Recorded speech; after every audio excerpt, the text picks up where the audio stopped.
The college football experience, FCS National Championship and college football Final Four playoff preview and picks episode on the Sports Gambling Podcast Network is brought to you by Underdog Fantasy. Sign up, and when you do, sign up with the promo code TCESGPN to get a 50% deposit bonus up to $1,000.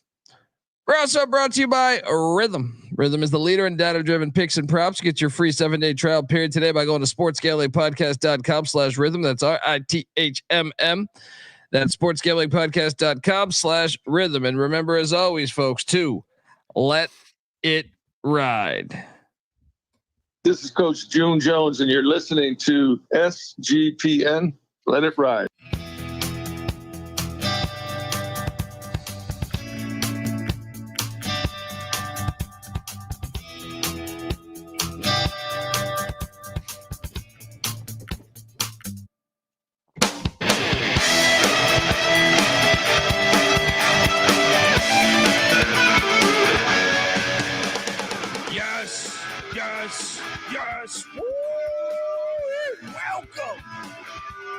Welcome to the college football experience and FCS college football experience. It's a joint function. YouTube.com/the college experience. Hit that like and subscribe button. We're building an army. Who wants to be a part of this thing?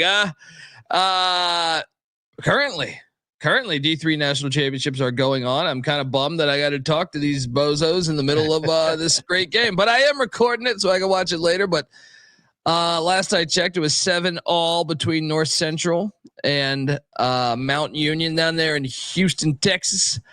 So hopefully you're catching that game. But we got three big games going on this week. We're out of bowl games. If you're wondering who the hell you're listening to, my name is Colby Swinging Database Dad, aka Pick Dundee. That's not a pick. This is a pick. He was raised in the land down under, where a man thinks on his feet, speaks with his fists, and lives by his wits. When Dundee happened, he was a superstar. Nobody knows nothing. Somebody knows. Double the price, but no one touches Dundee. Oh boy. It's bittersweet. I want to watch these games. What do we got? 4 college football games left, 4.5 because the D3 national championship right now. And then we're fresh out. And then you got me watching 1990 Sugar Bowls and 1981 Army and Navy games. It's been a hell of a year. You act like you dislike that. I still do that right now. I was just watching the NC State Iowa kickoff classic from the Meadowlands. I don't know who won. I'm assuming Iowa. What year was that? Down 7-0, 92. I was going to say, because I don't recall that game. The kickoff classic in the Meadowlands was a couple years, right? They tried to make that a thing. Penn State USC one year in that Penn State. Oh yeah, I think Penn State did it a few times. Times. Shout out to the chat. Robert Martin, trust me, we are not forgetting about the FCS National Championship tomorrow. I love the fact it's on Monday. You know, last time they did it at like 1:00 on a Sunday. I think that game's going to be fantastic. We'll talk about it in a second, but I just wanted to get your overall opinion on Patty C. I know you were flying back and forth. Came down with a little something. Yeah, you got that Rona. I'm joking. I tested for it. I thought it was the Rona, but who cares at this point? It was the herpes? Might as well be. Yeah, it was the herpes. The just fuck it with your buddy. Here we are. We got FCS National Championship Monday, Thursday night, Penn State, Notre Dame, followed by the Friday game between Ohio State and Texas. And overall, NC Nick, the whole year of college football, that includes FBS, FCS, everything. Do you think it took a step forward, the whole sport, by the 12-team playoff? Of course it did. Get that 14 playoff shit out of here. It was a fine regular season. The regular season was as good as any other regular season, even though those haters were trying to say the regular season would be diminished by the larger playoff. It wasn't. It was a fire regular season. And I have definitely enjoyed the larger playoff. I mean, even with some of the blowouts, I mean, we had the great game, the Texas Arizona State one, and then even Notre Dame Georgia was a good game. So overall, college football is in a great spot. And yeah, man, we got 3 games left? 3.5? Is that what you said? 3.5 with this D3 National Championship that's currently on ESPN. You know, it's 4.5. Yeah. What's that? What's that, buddy? I would push back a little bit and say that the super high end games were diminished a little bit. But look, Georgia, Alabama. Which games were those? I mean, in a tip, Georgia, Alabama would be one, but Georgia lost that one, and Alabama won. So that one wasn't really an eliminator for Georgia anyway. And Alabama didn't get in anyway. And that was what I think most people would consider the best game of the year. And then look, the other super game was probably Ohio State, Oregon. But look what happened in the playoff. And I think we're all happy to see the better team advance. If assuming on a neutral site that's what we saw was the better team advance, then I know the likes of Pate and some of these other guys have said that all you're going to do is let the Blue Bloods have one more crack at it. Who cares? We want to see the best team win. We just want to see a fair setup, and I think it's fitting that none of the top 4 seeds are in. Yeah, you know what I mean. Like, so that basically tells us the 14 model was full of shit. But some of those teams wouldn't have been in the 14 playoff. Like Boise or Arizona State wouldn't have made the 14. Okay. Well, it certainly tells us the BCS model is full of shit because the 2 teams that would have been in that are gone. Yeah. I thought you were going to say, so I guess my one critique of this year is that a lot of the big games, they weren't diminished as far as importance or anything. I just think a lot of the big games were blowouts this year. Go out through the course of the whole year. A lot of the big ones didn't really live up to the expectations. That's just random. I mean, there's no rhyme or reason as to why that happens. That happens in the NFL all the time. Sure. I mean, you go through the NFL, I think it's like almost like 70% of Super Bowls are by double digits, and a lot of the playoffs, I think since the year 2000, I think I heard this nugget that 54% of the playoff games have been by more than 2 touchdowns. That's surprising a little bit. And the NFL keeps on expanding their playoffs, but I don't hear people complaining about it devaluing that regular season. I mean, some of the NFL teams making the playoffs are like 500, very average ass football teams that don't have a chance to win at all. Yeah. And I mean, to me, the big thing about the sport, and I think this is what's great moving forward, and this is what I believe any shot at the SEC getting or the Big Ten getting 4 auto bids was diminished by this playoff. The 2 closest games were by Arizona State and Boise State, and the biggest blowouts were, was the Oregon Ohio State game. So I think for the meantime, I'm hoping that will pay off. They're still going to have all the power, but I think it's going to have an effect. I think TV executives say we don't need to do that because there's no reason to do that. Well, I think who knows what we'll see moving forward. Maybe it'll be the occasional spectacular year for both the Big Ten and the SEC, but I think 7 teams between the 2 is kind of what we identified as what we thought would probably be the case. And I think that should be the standard moving forward. I think most years, and even that, like maybe some years the Big 12 and the ACC are up, and both of those get 2 teams or more in. So I don't think there's any, but 4 each and then 1 each for the ACC and the Big 12. I don't think that should be the standard. Yeah, I think everyone is waking up to the fact that I've seen so many. I'm so glad because I've seen several people.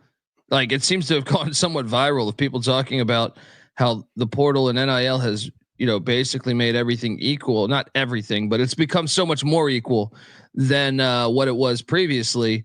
That I think that you're starting to see the pendulum swing back on like, whoa. So, of course, I don't know if we should make any large sweeping conclusions off of 1 year. Yeah. I don't think the SEC is dead. That's ridiculous talk. Oh, they'll be back. Just Alabama's NIL collective. It's tempting to make sweeping conclusions like that, but who knows? I mean, it might just been that this year, for whatever reason, some of those teams were down. But when we talk about it, some of the reasons why other conferences, other teams are doing better, it does make sense. So it will be interesting moving forward to see if that continues to play out or if it was a flash in the pan.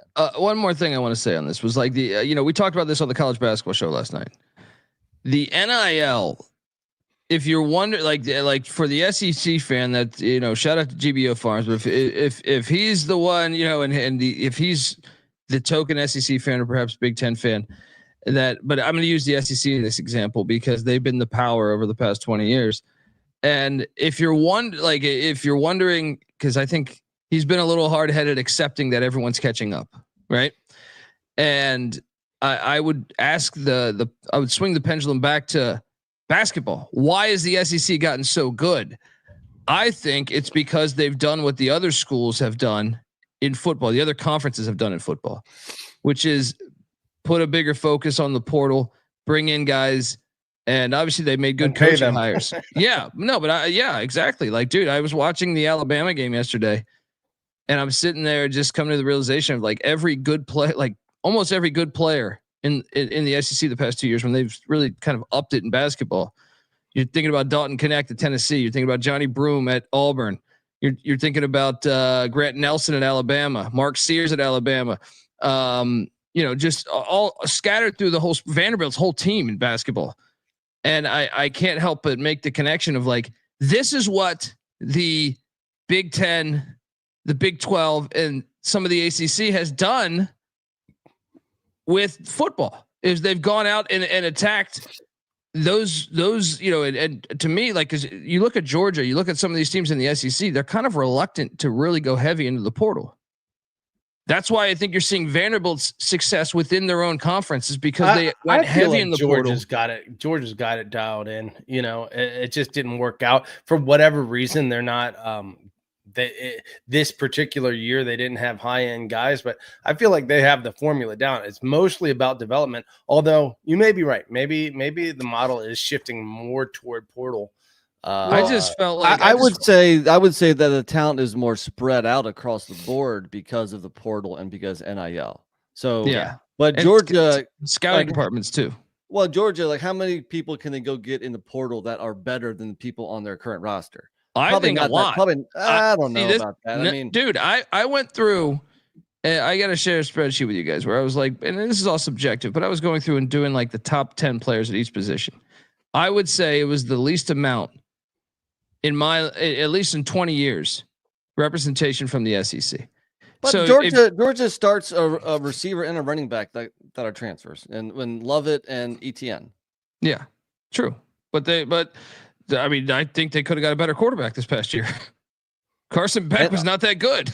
Well, their offensive line was not that good. They got Urasek, the tight end, also. I mean, Carson Beck was talked about being a first-round draft pick, so I think the expectation was for him to improve on last year and be one of those top quarterbacks. Where would you rank him though in the actual season? Was he a top 5 quarterback to you? Was he a top 10 quarterback? Yeah, I don't think so.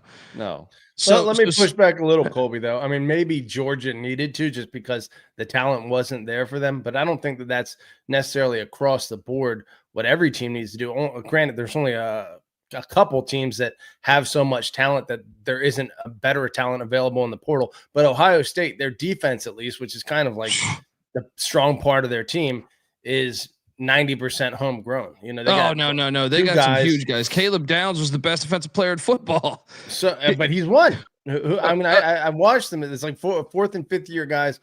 Is 9 out of 11. I want to say on their defense are Ohio State guys. And so if you're the big programs, it's wise to pick and choose maybe a handful of guys. But they still start Will Howard. They went out and got Will Howard, who's played better than my expectations. They got the running back from Ole Miss. They got. If you're Ohio State, then probably like 4 guys you need to go get to be in your starting lineup. And then the rest of it can be homegrown, because you're recruiting that well. Scouting, because you're ignoring the portal some. You know what I mean? Like LSU is a team that I thought didn't hit the portal excessively, and I think they lost because of it. Would you think that's accurate? I have to say, I think maybe it is a two-way street. Like those teams in like the Big 12 or the ACC or Vanderbilt or something. Yeah, they have the luxury of choosing people that are transferring out of Bama or Georgia or the powerhouses because they're second string, and they were very 4 or 5 star recruit, but they couldn't quite crack it at that level, so they're transferring down. Of course, some of the best players at that second level are transferring up. Yeah. I mean, it is a two-way street. There's no exact science to this, but I just find it fitting. Right. And Vanderbilt's a team that lost AJ Swan to LSU, London Humphreys to Georgia, and Will Shepherd to Colorado. So it's like they got kind of rated, but they went out and really was aggressive in going to get some key players like Eli Stowers and Diego Pavia and really all in New Mexico State. You saw it with JMU losing their whole team to Indiana. So but if you're Georgia and you have Carson Beck, you don't go out and get Diego Pavia. True, but you go out and get Cam Ward. Yeah. Yeah, I mean, I think Georgia's quarterback sent McCord packing. Yeah, but McCord didn't look very good last year. He looked a lot better this year. And for most of the season, we were saying, was Howard any better than McCord? He's a different style of quarterback to me. Like I didn't think it made sense for Ohio State, but Will Howard I think can be better than Kyle McCord at a certain style of ball. Yeah, I think going back to one of your original points about why is SEC doing better at basketball, I think it's a lot of it is they're using all the football money, and that's what's you said they made great coaching hires. Well, it's easier to make great coaching hires if you can pay them more money than anybody else.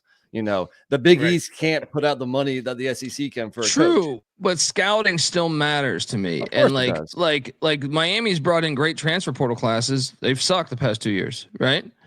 But the SEC has been really sharp on their hits. Like if you look at their transfer portal, like South Carolina made the NCAA tournament last year. Their whole goddamn team was transfers. So what do you attribute that to? Money invested into the scouting department in particular, or just luck? Because it doesn't sound like Miami is lacking in terms of looking for talent. I think it's a mixture of I mean, it's probably like a mixture of everything. Culture does matter still. Miami seems to have a bad basket. Like you could just see Jimmy Larranaga on the bench, watching his team.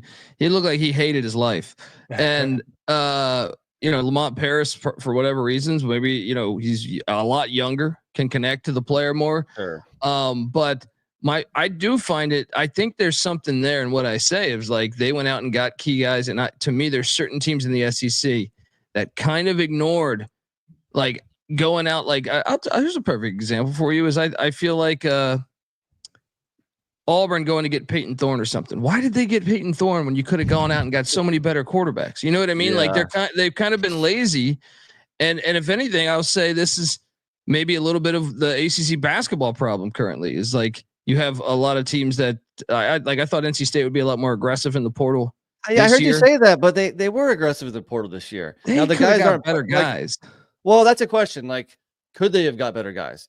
Are the better ones going to other schools because they're paying more money? Is it just they're off a Final Four run? You pay up, you get those guys. Yeah. So I don't know how much they paid for Marcus Hill or Huntley Hatfield or a couple of the other guys they got. I mean, right now, NC State has gone full blown portal. Their whole roster last year and this year are all portal guys. So maybe they're not the best example. Maybe they're not getting the right portal guys. So that's a question of misfiring because your scouting is not right, or maybe they're not paying enough. And the answer, I don't know. I just think a lot of ACC schools went heavy portal, just like the SEC. But you're right, the SEC seems to be doing a better job of pinpointing guys. Was Broom or Connect much more expensive and they could afford to pay more? Or right? I don't think so. Northern Colorado, no one knew who he was. So they're just doing a great job scouting. Well, it comes down to coaching.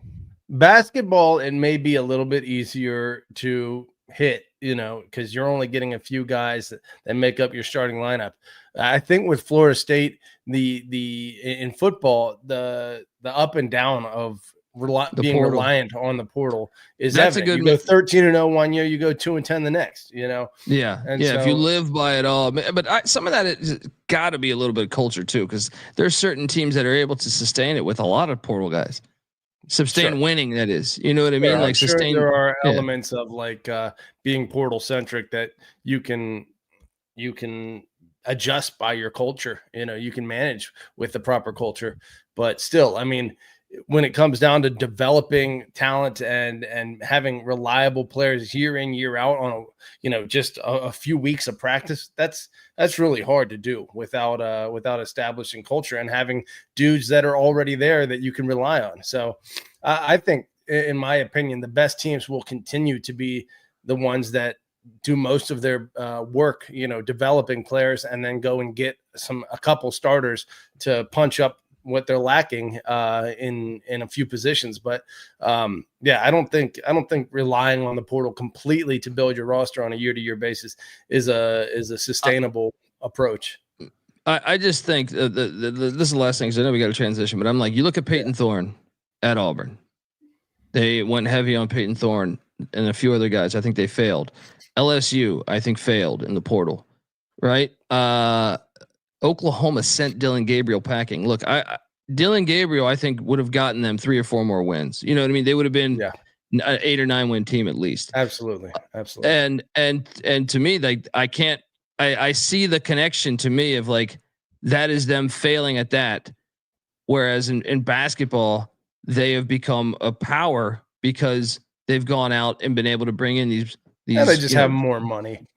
They just have, and you're right. I feel like whereas the AC, maybe it's the opposite.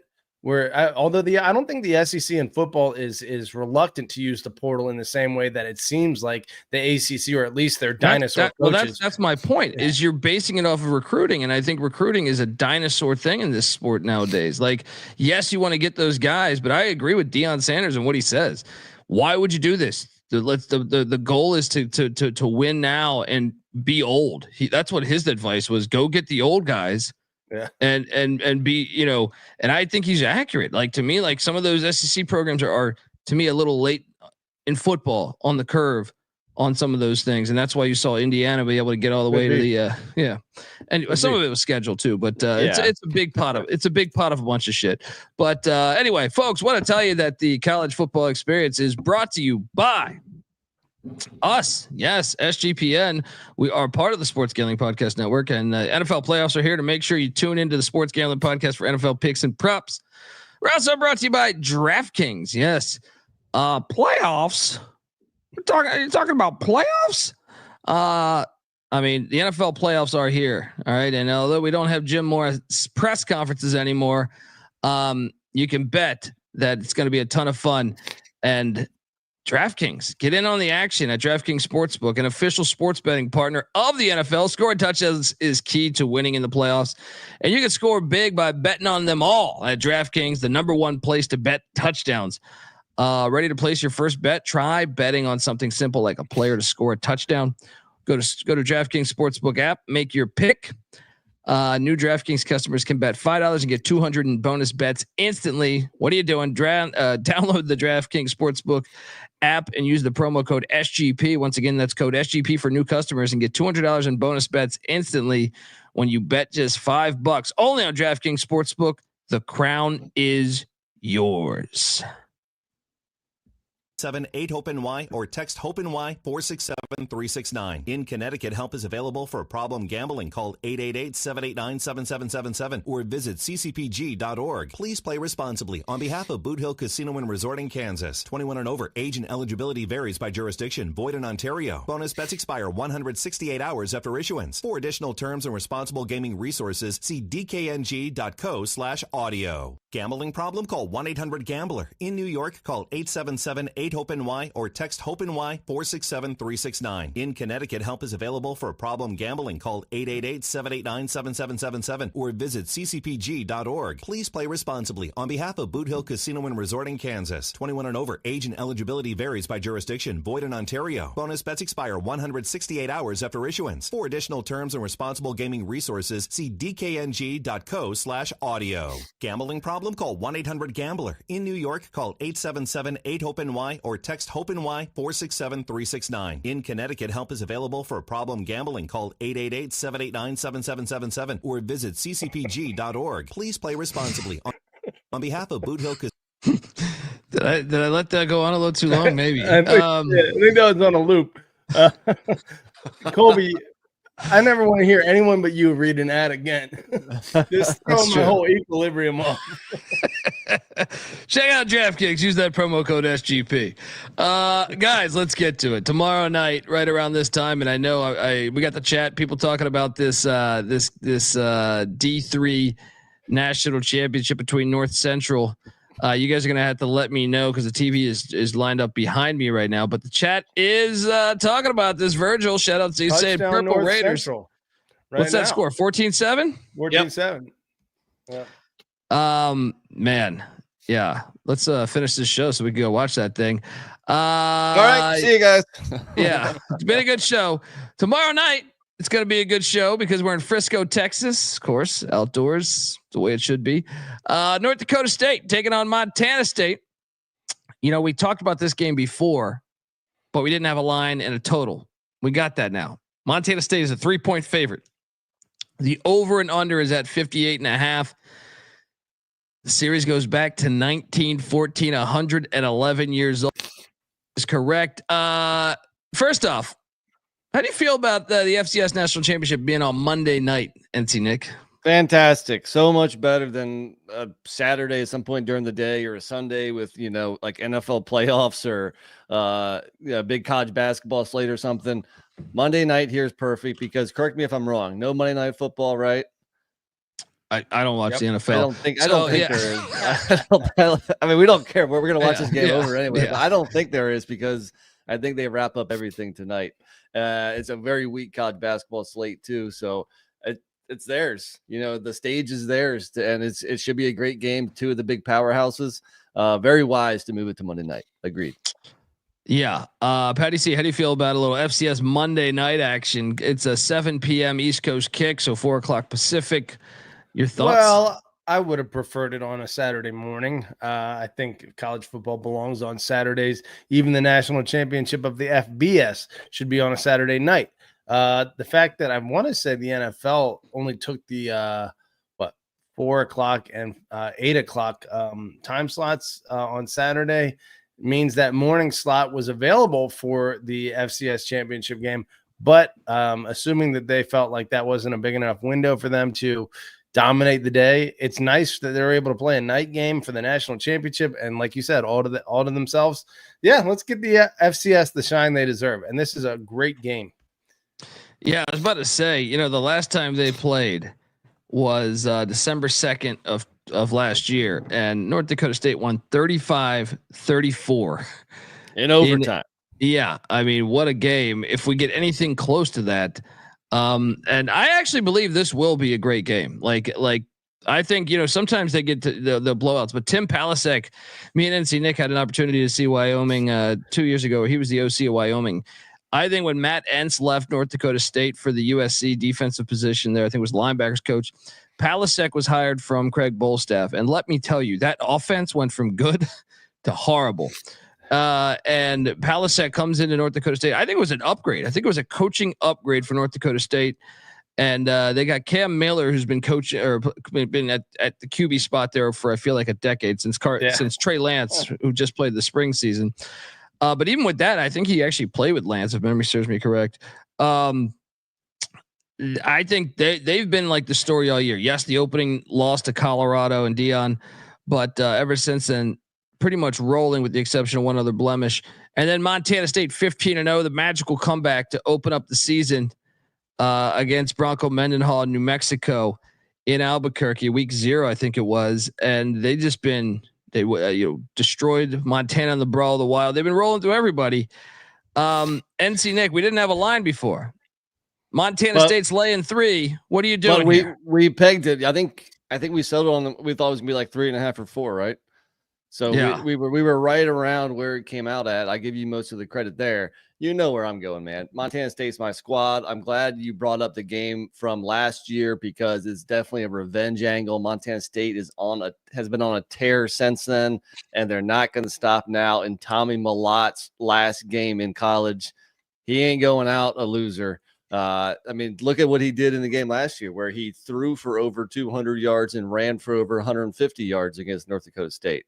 In the playoffs, he has 10 touchdowns total, passing and rushing combined, 1 interception. This dude is leading Montana State to the promised land.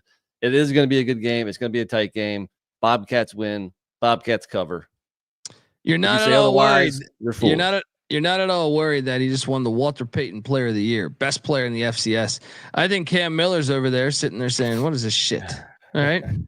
I am on the complete other side of the spectrum. I think North Dakota State is going to be able to bang with, Montana State, who's yes, they've been balanced all year, but Montana State is the second best rushing attack in all the FCS. I think North Dakota State's got the guys to be able to come after that. They're a top 25 defense in rushing defense. So they're going to be able to neutralize that, make Mellott beat you with the arm. And at some point they're going to have a big defensive turnover. And then I think Cam Miller, underrated, gritty quarterback, just like Tommy Mellott, but everyone's talking about Tommy Mellott. Everyone wants to fuck touchdown Tommy, right? Well, Cam Miller over here has been quietly waiting for his opportunity. North Dakota State wins it on the money line. NC or Patty C, what are you doing here?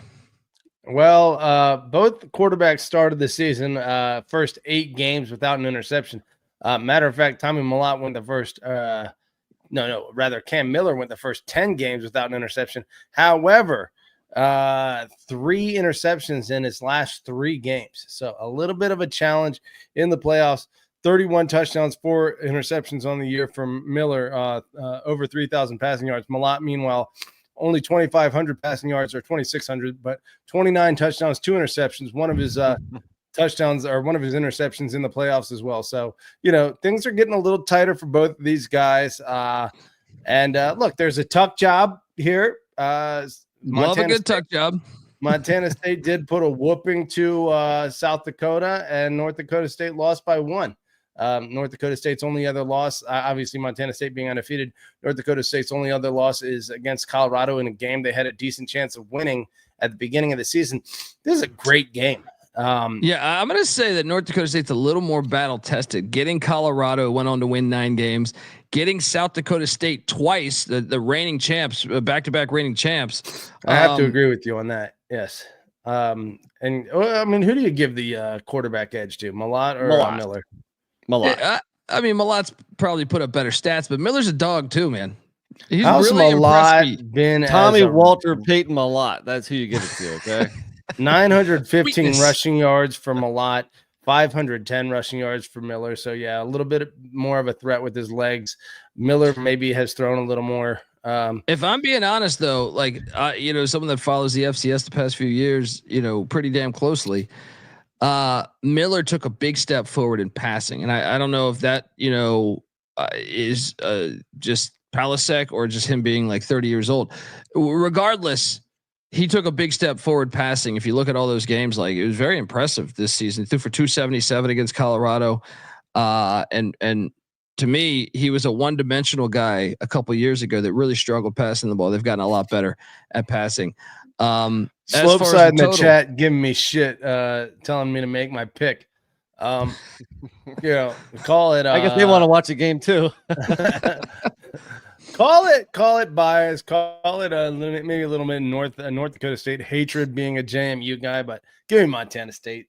There we go. You guys got a teeter on the total? I'm gonna go under on the total. It was really high scoring last year. Part of that was because it did go into overtime. If I'm gonna throw out a score, I'm gonna go 30-23. Montana State wins. Give me the over. Give me again, like I said, Montana State to cover 32-28. Montana State. Ooh. I got this as a 27-24 type of game. Under hits, North Dakota State gets it done. Final question regarding this: North Dakota State, Montana State. Do either of these schools end up in the FBS in the next decade? NC Nick, and if so, which one first? I sure hope so. Maybe I'll surprise you here. I'll say Montana State first because North Dakota State has had that on the table there for a while. They've been good enough too. Where Montana State maybe hasn't. So maybe they'd be more eager to jump up. It seems like North Dakota State is happy being, the big fish in a small pond. But I would love it if both did. Patty C? Solid point, Nick. You might be right about that. It certainly seems to have been an option for North Dakota State for a long time, even though their fans lament that they've never gotten an invite. It's all you have to do is show a little interest and probably you get that invite. The fact that Northern Illinois just got invited and accepted their bid to the Mountain West means that geographically North Dakota State falls within the footprint of the Mountain West. Both of them do. So I think maybe Nick's onto something there. Montana State probably a little more eager to make that jump. I would say it would diminish the FCS though, if all like the Dakota schools and Montana schools left. Sure. Yeah, of course. Yeah. I mean, it's good regardless, you know. But I wanted to ask you this. I'm seeing the weather. High of 38, low of 21 at night. So probably somewhere in the 20s there. North Dakota State's a dome team. Now, yes, they're in Fargo, North Dakota. So maybe they could practice outdoors all week. I have no idea. Real quick, let's stop in college football campus tour on the screen right now on ESPN. Give a shout out to the man. Shout out to Michael Barker at CFB Campus Tour. Been on our show a bunch of times. Passionate college football guy. Yeah, great guy. Does the weather favor Montana State, NC Nick? Maybe slightly. Like I think either of these teams can play outdoors. I mean, even if North Dakota State doesn't at home, they play enough games up in that general region. I'm sure they have a practice field outdoors where they can prepare in the cold. So I don't think that's a huge factor, but if it's going to be a benefit to anybody, it would maybe be slightly Montana State. Patty, you agree? It's down in Houston? No, Frisco. Okay. I thought for some reason you mentioned this one's in Houston, the D3 National Championship right now. Oh, D3. Okay. At Texas Southern Stadium. Okay. Yeah. In Frisco. And what did you say the weather report was going to be? Cold. Yes. Real cold. But your ass is going to be plenty hot when I get a hold of 38 degrees. But that's during the day. This is obviously at night. So 21 degrees at night. So you're probably going to get it like 20. I would imagine somewhere in the mid 20s. I don't think that's an advantage to either of these teams. They're going to feel right at home. Yeah. Yeah. Let's give it to Montana State, though, because North Dakota State plays in that pussy dome. So there you go. There you go. Can't wait for that game. Will this game be closer than this game? Thursday night in Miami, Florida. A cold front coming into Miami too, by the way. Did you guys catch this? Everywhere can be cold this week. Fantastic. Now you can't duck it, but still. A cold front 71 is the high. Well, at night 57. So this game's going to be at night. So a brisk. That's a nice day in South Bend. All right, and State College. That's true. This series goes back to 1913. Patty C, you may remember me. I did a thing, I don't know, like a year ago on who every team should end the season with, right? Yeah. I had a route because college football it's gotten fucked up. You get the TV execs in. No one can end the season with the correct opponents for the most part. Right. You got UCLA playing Fresno State. You got, for some reason, they don't give us the Holy War. Middle Tennessee playing FIU and then FAU playing Western Kentucky. Like they're playing each other's rivals.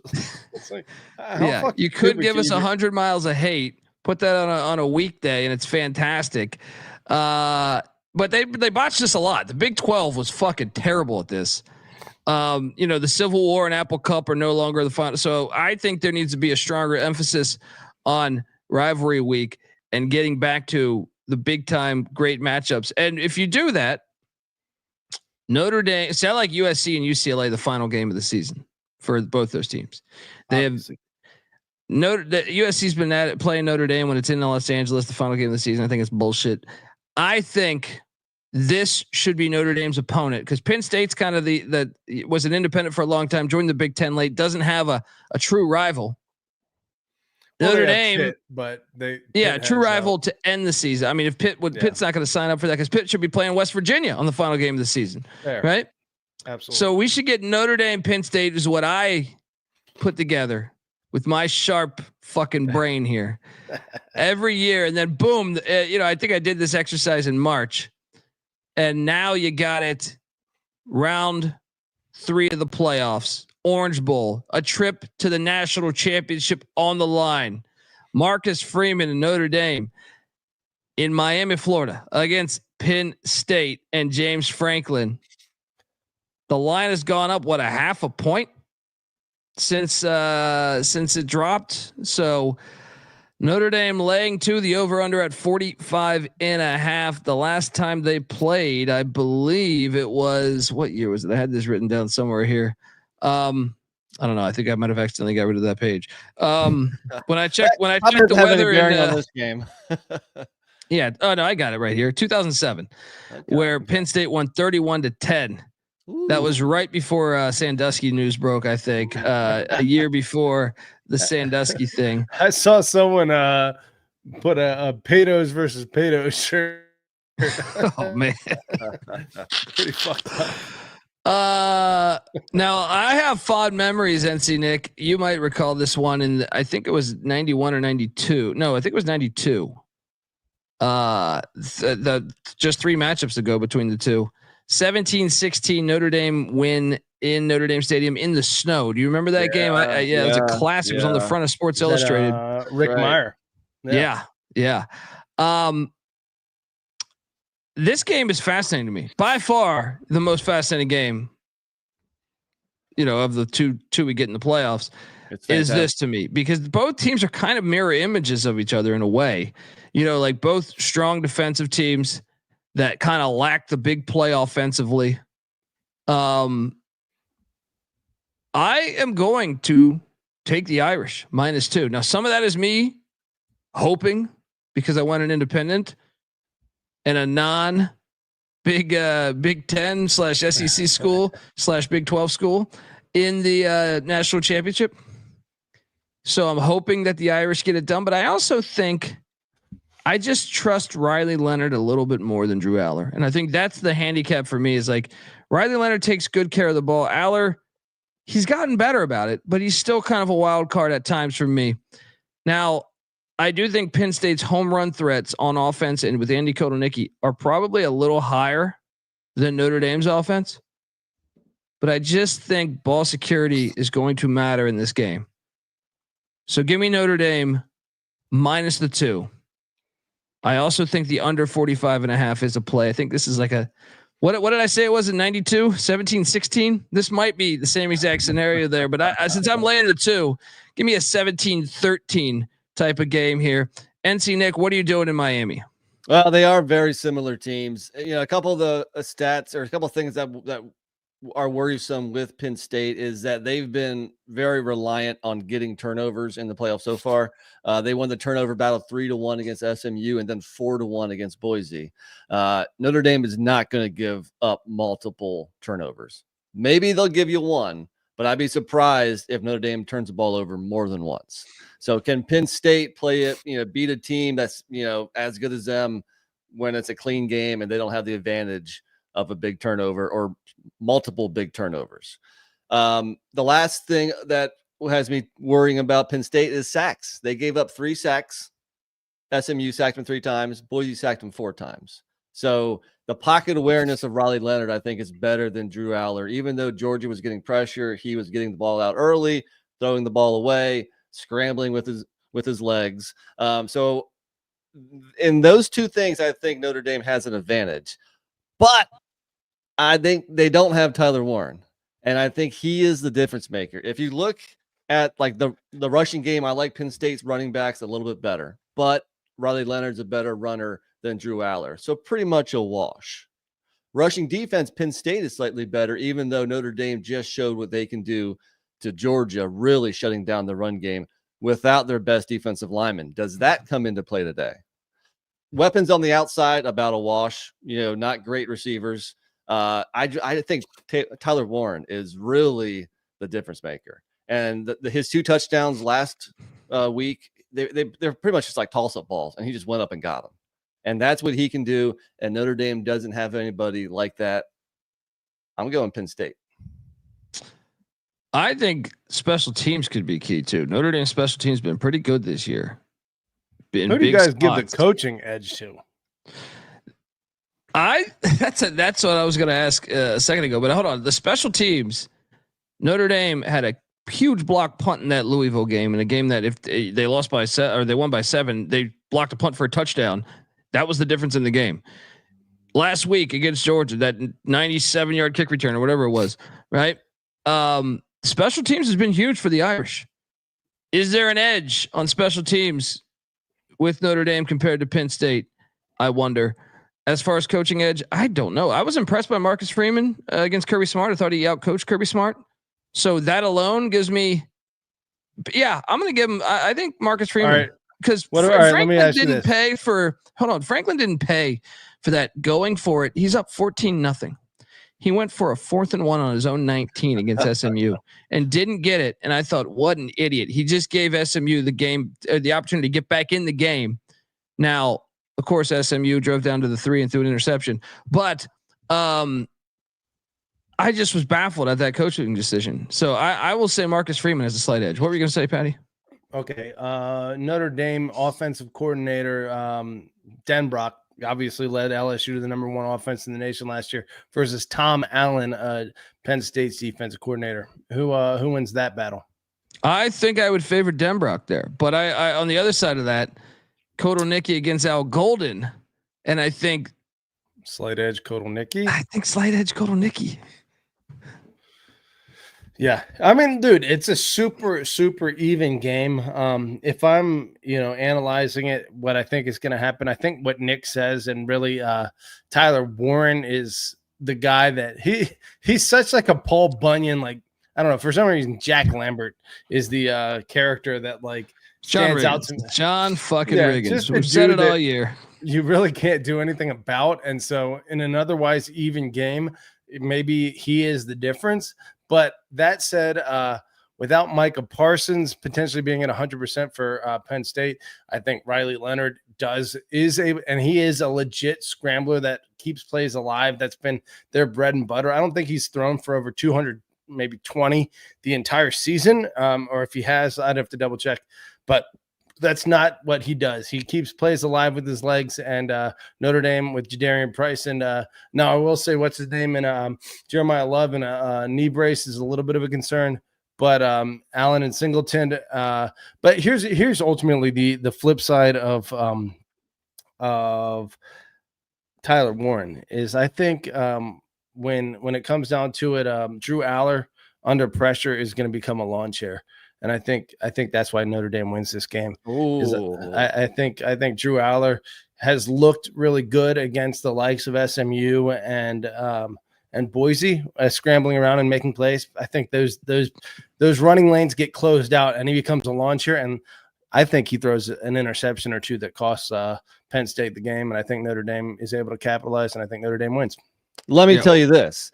Penn State has now played 3 straight games against college football playoff teams because the Big Ten championship was against Oregon.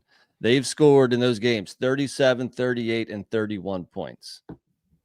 Are you worried about Notre Dame slowing down Penn State enough? This is the best defense, though, they faced by far. Yeah, they are better than the Oregon defense. They're definitely better than the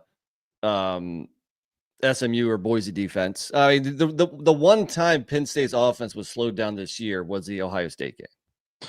Yes. We didn't mention Jordan Faison, or how do I say his name again? Faison. Yeah. He's getting better, but still. Dude, he's got 11 catches in the playoffs so far. Yeah. Lacrosse player Faison. I always fuck this up. But he 11 catches in the playoffs. Hey, this guy could be an X factor in this game because they get kind of creative with the way they can use him. I will tell you, well, that's a good point, but sorry, do you have one more thing on that? Well, no, especially if you're telling me that Jeremiah Love could be dinged up. Maybe they find more creative ways to get him the ball. Love is going to play, but he may not be 100%. I think that does matter. Penn State has the better rush defense statistically compared to Notre Dame, like I mentioned before. And dude, talk about guys that are playing well in the playoffs. Singleton and Allen, the 2 Penn State running backs, both averaged 6.4 yards per rush against SMU. Both averaged over 7 yards per rush against Boise. Riley Mills, Notre Dame's D tackle, is out. It didn't affect them against Georgia. Will that affect them? Because Penn State's ground game has been going crazy lately. Yeah, that's we got a game. I mean, we got a game awesome. in front of us. Game. This is an awesome game. And even though I'll take Penn State +2, I agree, Colby. I like the under better than the ATS play. I have Penn State winning 21-20. I'll go under 45.5. Who will have the home edge, fan wise? Will this be? I think Irish might have a little bit of a fan edge, right? I don't know. I think it's pretty even. Yeah. Yeah. I mean, they got more homers. They got more national homers, and maybe a few more people to. There's just so many. There's just so many retired New Yorkers in Florida. I just feel like the New York, all New York City loves fucking Notre Dame. So they might be like a 55-45 Notre Dame edge. Yeah, I will tell you, for me, it was hard to pick. Like, I thought about this for a while, and I threw out this couple points of why I kind of like Notre Dame. Then I was kind of going Penn State. I mean, how was this a pretty easy pick for you guys, or did you? No, I think this is the hardest of the entire playoff so far. Yeah. I mean, I'd be surprised if it's more than a field goal game either direction. So, yeah. The other thing why I like Penn State, I'm getting 2 points. That might matter. It could. Very 17, well what did I say? It happened in 92. All right. What if I'm wrong and Penn State doesn't win 21-20? Notre Dame wins 21-20. Then you win. Yeah. That's how that works.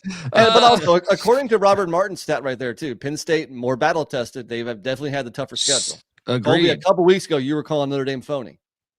Schedule wise, 100%. But that Georgia game I was on the Irish against Georgia. So I just feel like Drew Aller, he has been mobile enough and surprisingly so that I've been impressed by him. But having seen him in previous years, I'm just like, dude, it's a matter of time before he gets caught and he starts lawn jaring, right? Yeah. And I think with Penn State, right, I think he can throw the ball downfield. And so if they are able to protect Drew Aller, then Penn State has a more diversified attack that could get off on Notre Dame a little better. I just feel like Notre Dame has a very good defense, and that's gonna be a problem for Aller. We've seen him when it comes down to it, and he can lawn share. If you flip the quarterbacks, I'd really like Penn State, because I do give Notre Dame the quarterback advantage because I do trust Leonard more. Leonard's just clutch. I mean, you saw it getting that first down where he goes up in the air. Yeah. He's just a tough baller, and I don't know if I've quite seen that from Aller yet. And don't forget, I called Penn State counterfeit too when I took Minnesota to beat them, and they should have, if not for that crazy fake punt. At one point this year, I think we've called every team counterfeit. So I think you're right.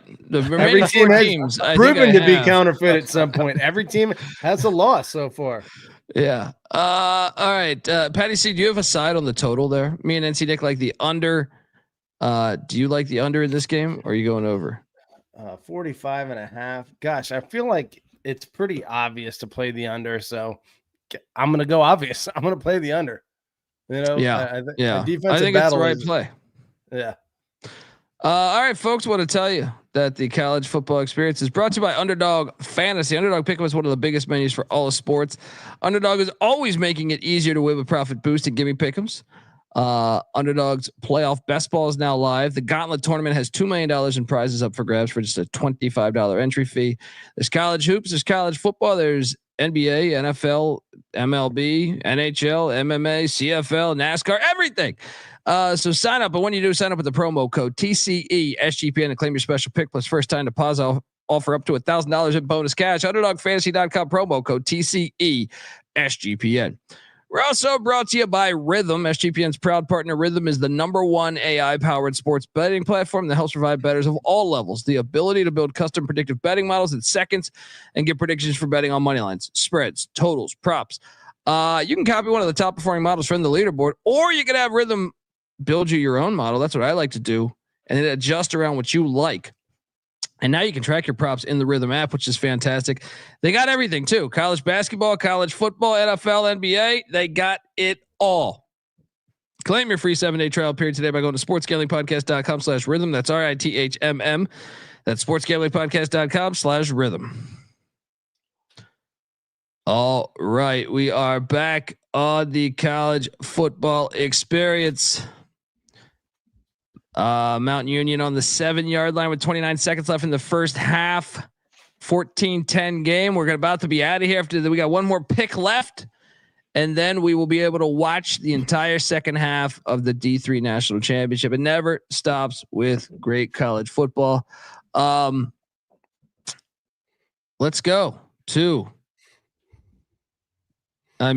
Arlington, Texas. It's a damn shame that we see the Red River Shootout at the Real Cotton Bowl every fucking year. And it's awesome. It always delivers. The venue delivers.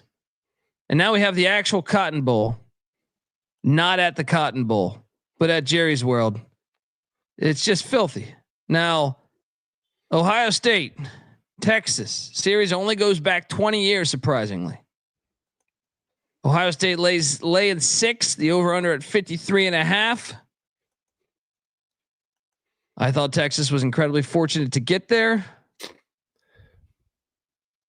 I think Ohio State's a machine right now. I am laying the 6. I think Ohio State wins by double digits. Now, Texas will probably have the crowd, which, I said that before, and some people clap back at me on Twitter saying, you're a fool, it'll be 50-50. I still think Texas will have the crowd. However, Texas will definitely have a little bit of the crowd. I just think Ohio State is like so complete. This game's hilarious because Quinn Ewers stole a bunch of money from Ohio State.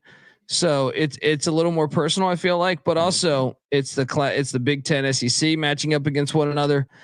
Yet again, we saw what Michigan did to Bama and Illinois did to South Carolina.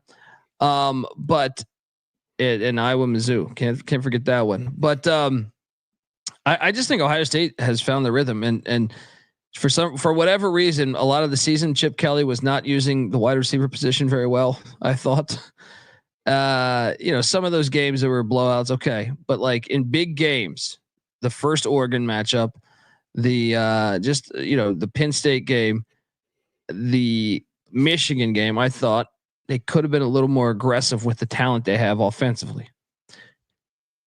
Whatever happened after that Michigan game, I think he found that, and I'm going to lay the 6. I think you're looking at something like, 38 to 24, something like that. Ohio State rolls.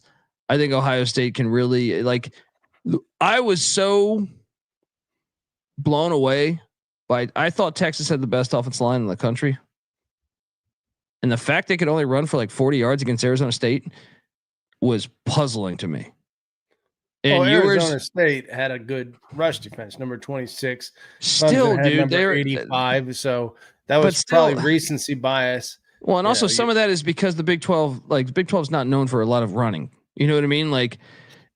So I was puzzled by that. I thought Texas was going to run for they just ran for 300 against Clemson. I thought they were going to open it up against Arizona State. Not the case. I have my concerns. They're not going to be able to do it. I think Ohio State's got the best defensive line in the country. So I'm going to lay the 6. I also think the over 53.5 is the play. NC Nick, what are you doing here in the Cotton Bowl? Well, I don't know if Patty C listened to our recap show, but at the very end, we did our early look at these games, and I thought Texas had a good chance of covering. I just thought Ohio State's not just going to blow out everybody, and I thought the fact that the game was in Texas mattered. When I dug into this game deeper, I kept on trying to make a case for my initial thought of why Texas was going to win or at least cover. And I found myself struggling to make that case. Then I look at Ohio State. I'm like, well, there's a pretty easy case to why they win and cover, because Texas's average resume coming into the playoffs, the fact that they go through stretches of games where they look good and then stretches where they look very average. Ewers is the ultimate inconsistent quarterback. Very much so. Yeah. One game, Klubnik throws for 335 on him. The next game, Arizona State runs for over 200 on them. Over 500 yards of offense. Yeah, they're just very inconsistent from week in, week out. They one game that they run the ball very good, the next week they don't. You look at Ohio State, their resume coming into the playoffs included dominant wins over Penn State, over Indiana, over Iowa. And dominant over Penn State, maybe statistically, but that game was as close as you can get in terms of the reality of how it ended. Okay, a good win against Penn State, not dominant. Dominant wins over Indiana and Iowa, and then a very good loss against another playoff team in Eugene, in one of the toughest places to play in America. But the real kicker is the Michigan loss. I mean, that was a good thing. Yeah, because it really was. Pissed them off, and ever since then, they dropped 42 points and 41 points on good defenses in the playoffs. And just look at the roster. The roster's better. They have fantastic assistant coaches. Can I also make the point that Texas, their defense charts amazing defensively, but Arizona State had over 500 yards. I think it's because Texas played all those backup quarterbacks. I think their numbers are way off. I think the stats are so skewed on Texas's defense. Let me throw a different angle at you. The reason that Texas struggled against Arizona State is because Arizona State waited a half to do what they do, and that is they have a super mobile quarterback, right? That they forgot to utilize, and they wanted to establish the pass. Dude. In the first half, they had 4 drives that went all the way into the Texas red zone. Yeah, they're like 4 didn't convert. Okay, maybe statistically, okay, maybe I'm looking at this wrong, but either way, Cam Scadaboo was getting jammed up for the entire first half, and it was when the quarterback decided when Levitt finally took off, and he was like, "Okay, 3rd down, I'm going to pick up the first down myself." That's when the Texas defense had to collapse and respect his wheels, which are unbelievable. Sam Levitt, by the way, I think Arizona State, as long as he's there, is a very How bad was Mel Tucker? Peyton Thorne was starting over at Levitt, and ECU's quarterback Hauser is pretty good too. Anyway, but anyway, so once he started running the ball, then Arizona State started to make their comeback. Will Howard does have some wheels, but and Ohio State would be smart to utilize them early and often and suck up the defense to respect there's Judkins and Henderson, but also him, and then open up the deep ball. But as far as like throwing the ball and just looking at the Indiana game, Indiana had the number 1 rush defense in the nation, and Ohio State wasn't able to run the ball super well on them. But when they needed to, they just threw because Indiana had 0 response for Ibuka and Homeboy. And so, but Michigan and Penn State both had, elite recruiting, elite like blue chip talent on the defense in the defensive backfield that is able to put that kind of thing in check. And I think Texas has that too, so Ohio State isn't just going to be able to like Debo on Texas and be like, didn't you tell us this for the Oregon game? And they did. Well, Oregon doesn't have the same level of talent for, across the board that Penn State and who is the other one I mentioned? Texas? What are you talking? Well, not Texas, Michigan, and Oregon? So Oregon gets great recruiting, but they've never been able to put the trenches but in together. The portal, they've done a great job. I think Lanning's done a great job of becoming that, I just feel like Texas, the thing that gets Texas is always like a scheme. Whether it be like a super like high end passing scheme or a quarterback that they can't deal with, but when it comes to lining up and playing Jim versus Jim and Joe versus Joe, that's where Texas always does great. And that's what Ohio State's going to try and do unless Will Howard runs the ball on them. And I think they're going to nullify to an extent the humongous edge that Ohio State's had on the other teams they've played so far at receiver.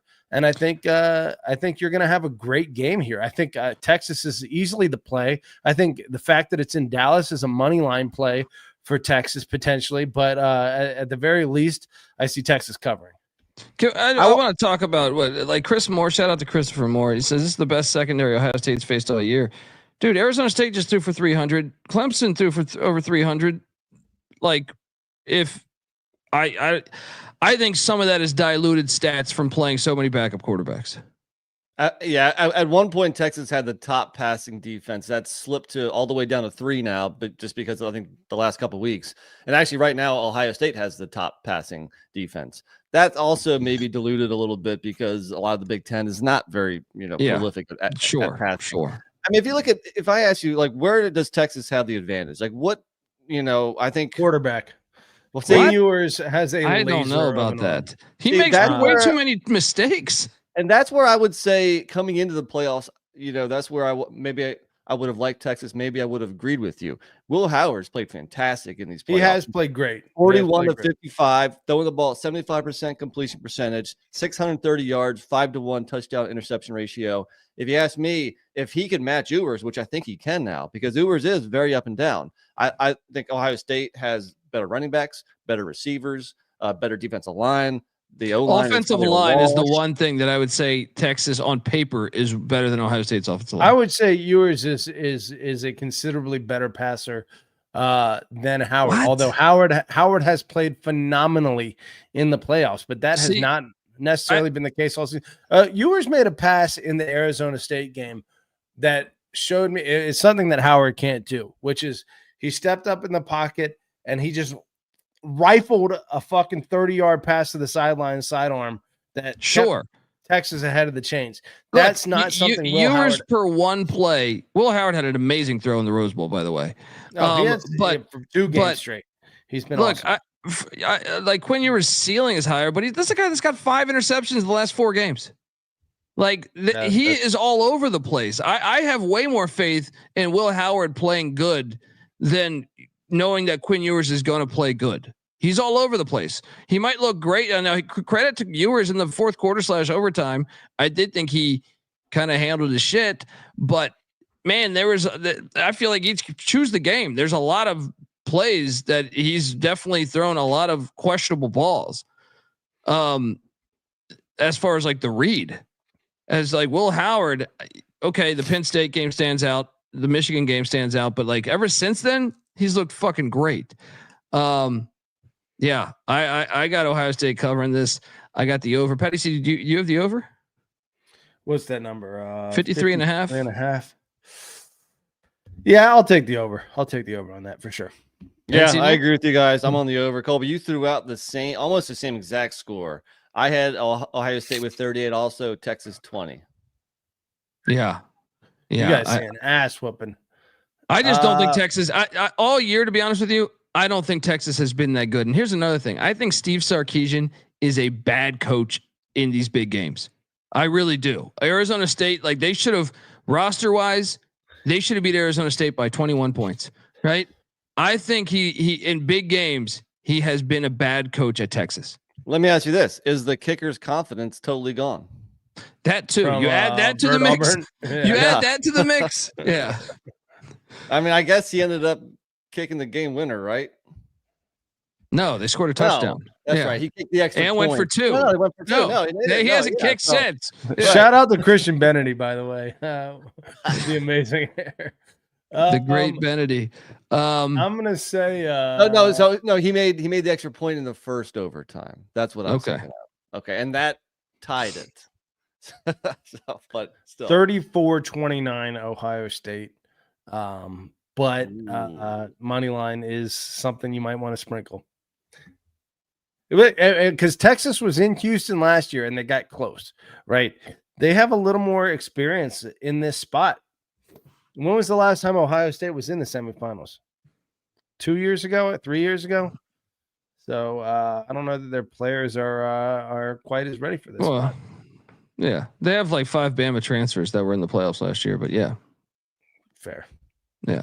Anyway, folks, this is a nice way to spend a Friday night if you ask me watching this game. Yeah. Monday, Thursday, Friday, fire. It's perfect. It's perfect. To the people that think that college football's got a scheduling problem going up against the NFL, fuck off. We do not need the season to start a week earlier. Because then they want us to only you want to move Michigan, Ohio State to what week the week prior to Thanksgiving? No, I like Egg Bowl, even though we didn't get that on Thursday this year, into tons of college football Friday. Here's tons the of other college thing. Saturday. You have the second Saturday of December. If you really want to use it, yes, we all love Notre Dame Army, but do we need to spend an entire Navy college Army. football? Navy Army. Or Navy Army rather. But do we need to spend an entire weekend for one game? No. They have bowl games now, but I just say just go toe to toe. Your average college football fan is an NFL fan too. So if you're an Ohio State fan, you're going to say, fuck the NFL. I'm going to watch Ohio State. Like the NFL, I think will realize that's a problem too. Like I still expect the NFL to win the head to head, but their numbers will go down. So maybe they get more creative. Anytime they're competing with each other, that's a loss for everyone though. Put the pressure on them. All right. The NFL copied college football long ago. All right. What's up, Nick? I don't care about the going head to head. I'm going to watch college, and if some people don't, then don't. So for me, I agree with Slope Side here. It's just the Team Z folks who complain about it. I agree. And what the fuck do I care about the NFL? college football all day. That's what we're doing all week. We'll probably have a DFS show for you. Me and NC Nick have been talking about that. Yeah, props, DFS. We got you covered coming in the next couple days. Give Patty C a follow on Twitter, Patty C831. NC Nick's on Twitter at NC__NICK. I'm on Twitter at TheColbyD. The College Football Experience is on Twitter at TCE on SGPN. But don't forget, like and subscribe on YouTube, youtube.com/The College Experience. Check out the College Basketball Experience. We cover every single game every night of the season. So in 2 hours here, we'll be live talking college basketball. Also check out the College Baseball Experience. There are going to be heartbreakers. The season goes into swing on Valentine's Day. So buckle up. All right. Although the road to Omaha.